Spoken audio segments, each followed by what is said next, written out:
अस्सलाम वालेकुम स्टूडेंट, आप देख रहे हैं मेरे यूट्यूब चैनल तालीम और तरबियत की दुनिया। मैं हूं मोहम्मद यासिर। स्टूडेंट, हमारे पास इस लेक्चर में प्रैक्टिस नंबर 8 है चैप्टर 1 की। Use can be mathematics book 2 elimination method को यूज़ करते हुए हमने क्या करना है, प्रैक्टिस नौ 8 को चैप्टर 1 की प्रैक्टिस नौ 8 है। मेथड कौन सा यूज़ करेंगे? Elimination method. इक्वेशन 1 ये है, इक्वेशन 2 ये उसने मैं गिवन दे दिया x और y, और x और y दो वेरिएबल हैं। इन दोनों इक्वेशन में हमने इन दो वेरिएबल की वैल्यू फाइंड करनी है। तो अभी हम देखें फ्रॉम पहली वाली इक्वेशन हम लेने लगे। अब देखिए फ्रॉम 1 ये है कि बल्कि ऐसे करते हैं, पहले आप जो लिखें multiplying 6 on both side of equation 1। Equation 1 जो है ना, इक्वल के इस तरफ भी जो वैल्यू है उनके साथ भी 6 मल्टीप्लाई करें, इधर भी 6 मल्टीप्लाई करें। अब 6 मल्टीप्लाई क्यों करेंगे, उसकी रीजन क्या है? उसकी रीजन ये है कि इन दोनों के नीचे जो हमारे पास डिनोमिनेटर है वो क्या है, 2 और 3 है। 2 और 3 को मल्टीप्लाई करो तो 2 3 6 होता है।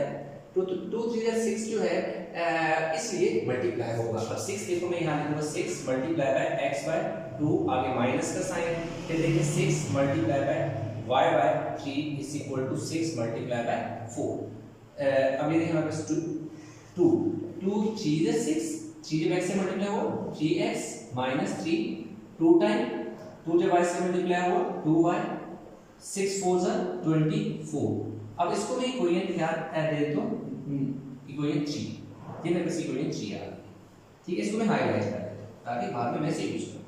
नाउ फ्रॉम इक्वेशन 1 एंड 2 अब बल्कि क्या करूंगा, multiplying equation 2 by 30 on both side. अब इसको मैं 30 से मल्टीप्लाई करूंगा, ठीक है। 30 से क्यों मल्टीप्लाई करूंगा? क्योंकि 30 क्या होता है, 5 6 30 होता है, और 30 से मल्टीप्लाई करूंगा तो ये फ्रैक्शन खत्म होकर इस तरह की स्टेडी की कोई आ जाएगी। अब देखिए क्या होगा, 30 मल्टीप्लाई बाय 2 बाय 5x। अब 30 से इसलिए मल्टीप्लाई किया कि 6 5 6 2 तीनों का जो एलसीएम है वो कितना हमारे पास आता है 30। ये का एलसीएम है 5 6 2 2 3 2 1 then 3 1 5 1 1 and then 1 2 3 5 comes to 30। 2 3 6 6 5 30, ठीक है। इसलिए अब देखिए इधर भी 30 मल्टीप्लाई हो, आगे माइनस का साइन है, माइनस साइन, फिर अगेन यहाँ 30 इनटू y by 6, ये मल्टीप्लाई का साइन है, देन इक्वल। अब यहाँ पे देखें 3 2 यानी 2 3 6, 6 और 1 7, 30 मल्टीप्लाई बाय 7 बाय 2।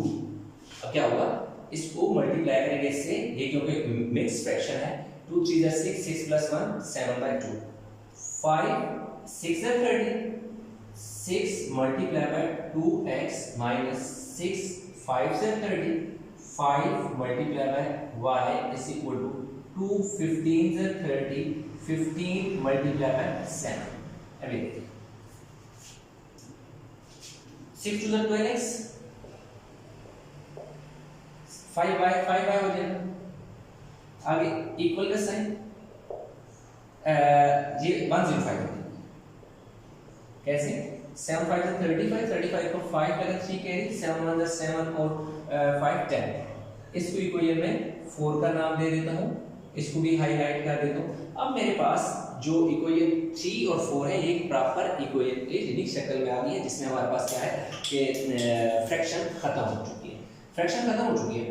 तो अब हमने क्या करना है कि जब ये स्टेप हम कंप्लीट कर लेते हैं तो फिर हम देखते हैं कि हमने ऐड करना है या सब्ट्रैक्ट करना है। ये स्टेप आपने गौर से समझे, अक्सर स्टूडेंट जो पूरा लेक्चर नहीं देखते और फिर हम पूछते हैं कि सर ऐड कब, हमें कैसे पता चलेगा कि ऐड कब करना है और सब्ट्रैक्ट कब करना है। तो ये जो इससे आगे की चीज़ मैं एक्सप्लेन कर चुका हूँ, ये बहुत इंपॉर्टेंट है। ये हर जो लेक्चर होता है या हर क्वेश्चन जो होता है उसमें यूज होती है एलिमिनेशन मेथड।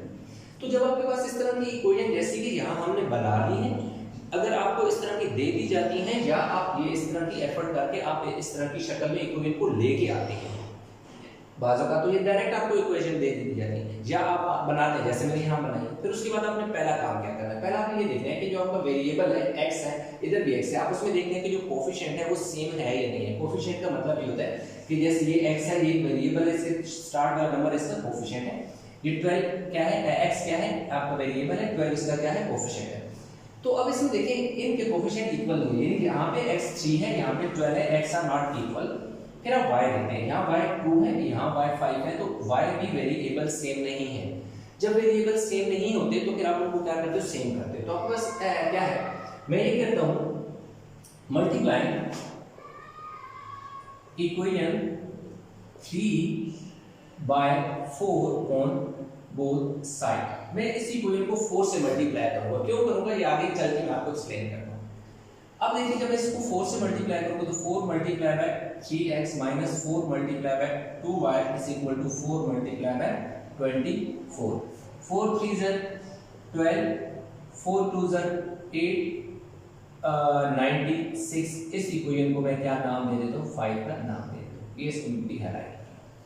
अब इसका मतलब है कि इस वाली इक्वेशन को थोड़ी देर के लिए आप भूल जाए। मैंने क्रॉस इसलिए लगाया कि इस इक्वेशन से मैंने एक नई इक्वेशन बना दी, तो इसलिए मैं इस वाली इक्वेशन को फिलहाल दिमाग से निकाल दूंगा। अब मेरे पास ये दो नई चीजें जिनको मैंने आगे लेके चला। अब देखें इसमें कितने x है, 12x है, इधर कितने x है, 12x है। तो x की का जो कोफिशिएंट है x के साथ, जो x वेरिएबल है उसका के साथ जो कोफिशिएंट है वो सेम हो गया। तो ये वजह थी कि मैंने multiply equation 3 by 4 on both side कि जो इक्वेशन 3 थी उसको मैंने 4 से इसलिए मल्टीप्लाई किया था क्योंकि मुझे यहाँ सामने नजर आ रहा था कि मेरा वेरिएबल क्या है, यहाँ पे 12 है और यहाँ पे मेरे पास 3 है। तो 3 को मैं 4 से मल्टीप्लाई करूंगा तो मैं वेरिएबल जो x है वो सेम कर लूंगा। अब आपके पास वेरिएबल हो गए सेम। अब सम टाइम ये होता है कि आपको वेरिएबल सेम दे दी जाता है, जैसे कि एक्सरसाइज 1 ई का क्वेश्चन नंबर 1 है, उसमें क्या तो आपको x का वेरिएबल सेम दे दिया जाता है या y का सेम दे दिया जाता है। तो जब आपके पास वेरिएबल सेम आ जाता है तो यहाँ पर हमारे लिए आता है एडिशन या सब्ट्रैक्शन का, कि हमने ऐड करना है या सब्ट्रैक्ट करना है। अब अगर आप देखें इक्वेशन 4 को, तो इसके साथ कोई साइन नहीं है, तो इसका मतलब है आपके 12 है और इसके साथ भी 12 है, यानी वो वेरिएबल जो आपने सेम किया है, जैसा कि यहाँ पे हमने x को सेम किया या सेम दे दिया गया, अगर उसके साथ ऑलरेडी साइन सेम है, इन देखो इसके साथ भी प्लस है, इसके साथ भी प्लस है, अगर साइन सेम है तो वहां पर सब्ट्रैक्शन होगी। अगर साइन ऑलरेडी डिफरेंट है तो फिर सब्ट्रैक्शन नहीं होगी, वहां एडिशन होगी, क्योंकि साइन हम सब्ट्रैक्शन हम इसलिए करते हैं ताकि साइन एक वैल्यू के चेंज हो जाए। एक वेरिएबल के साइन चेंज होते हैं तो वो वेरिएबल कट जाता है, तो इसलिए हमें सब्ट्रैक्शन करनी पड़ती है। और एडिशन हम इसलिए करते हैं कि क्योंकि ऑलरेडी साइन सेम होते हैं तो वो तो डिफरेंट होते हैं तो वो कट जाते हैं। अब मैं क्या लिखूंगा, सब्ट्रैक्ट करूंगा तो इसको 4 and 5 को। अब देखो मैं ऊपर लिखूंगा, मेरे पास क्या है कि 12x minus 5y is equal to 105 and then 12x दोनों के साथ प्लस है minus 8y is equal to 96। अब इसके साथ साइन कोई नहीं प्लस है, इसका साइन माइनस कर दे, ये माइनस है, इसका प्लस कर दे, ये प्लस ऐसे माइनस। सब्ट्रैक्शन में नीचे वाली जो इक्वेशन होती है उसकी जितने जो आपके पास दिए हुए हैं इन सारे नंबर के साथ साइन चेंज कर दो। ये 12x प्लस का, ये 12x माइनस का काट दिया। उसने कहा क्या कहा था, एलिमिनेशन मेथड। एलिमिनेशन मेथड में होता है कि एक वेरिएबल को एलिमिनेट कर दिया जाता है, जैसा कि यहाँ पर हमने एक वेरिएबल को एलिमिनेट कर दिया, खत्म कर दिया, तो सिर्फ एक वेरिएबल बच गया। 8 में से 5 गया तो +3 क्योंकि because 8 is greater than 5 and then कितना बचेगा, 9 बच जाएगा हमारे पास। यहाँ कितना बचेगा, 9। ये 105 में से 96 तो 9, y is equal to 9 and then 3 इधर आ जाएगा, 3 9, y इज इक्वल टू आपके पास क्या आ गया 3। अब y की वैल्यू 3 है, आप चाहें इस वाले में, इस वाले में, इस वाले में, इस वाले जहां दिल करता है आप उसको पुट कर दें, आपके पास क्या आ जाएगा, आंसर आ जाएगा। तो हम ऐसा करते हैं कि इन वाली इक्वेशन में पुट कर देते हैं ज्यादा, क्योंकि इसमें बड़ी बड़ी वैल्यू है तो ये छोटी वैल्यू तो आसान हो जाता है। हम ऐसा करते हैं कि इस वाली इक्वेशन में पुट कर देते हैं, पुट इन 1 कर लेते हैं, पुट इन 1। आप जिस मर्जी में पुट करें आपका आंसर सेम आ जाएगा।